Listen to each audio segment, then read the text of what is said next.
9:10 বাজে। হ্যাঁ, 9:10 বাজে। তো কি প্রিপারেশন হলো সকালের ব্রেকফাস্টে? আজকের ব্রেকফাস্ট বল দেখি। কালকে জানো আমাদের এখানে সারা রাত বজ্র বিদ্যুৎ সহ বৃষ্টি হয়েছে। আমি রাত তখন 2:30-3টে ঘুম থেকে উঠে পুরো ফ্ল্যাট জুড়ে ঘুরে ঘুরে দেখেছি কোনো এসি সুইচ অন আছে কিনা। দুটো অন রেখে দিয়েছিল, বাবুরা ঘুমোতে চলে গেছে। মেন দরজা লক করেনি, সব বন্ধ টন্ধ করে প্রপারলি তারপরে ঘুমোলাম। এমনি ছিটকিনি দিয়েছিস কিন্তু আসল লকটা করিস না, অদ্ভুত একেবারে।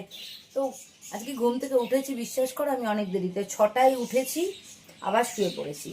7টায় উঠেছি, আবার শুয়ে পড়েছি।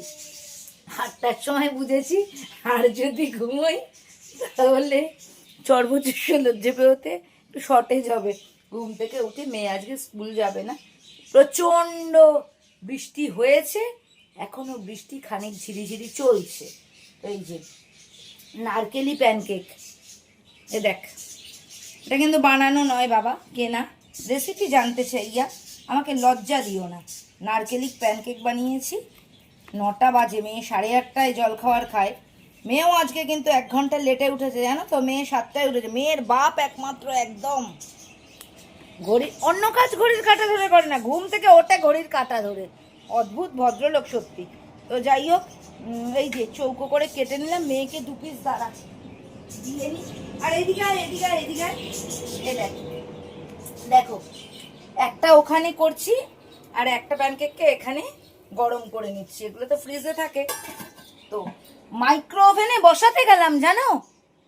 মাইক্রো ওভেনে বসাতে গিয়ে একটা কাচের বাসন ভাঙলাম। দাঁড়াও, তোমাদের কাচের ভাঙা টুকরোগুলো একটু দেখিয়ে নিয়ে দেখো। একটা মাইক্রো ওভেনের বোল ভেঙে ফেললাম, বুঝতে পারছো? ও, আমার আবার খসানোর বন্দোবস্ত হ্যাঁ, করেছে। একটা খসানোর বন্দোবস্ত হয়ে গেল। মাইক্রো ওভেনে দিলাম আর লোডশেডিং। তুমি বলো কারেন্টটাকে কি বলতে তোমাদের ইচ্ছা করবে, আমি ঠিক বলতে পারছি না। এই যে 2 পিস মেয়েকে দিই, পেট ভরে যাবে। লাস্টে দরকার হলে একটা কফি দিয়ে দেবো।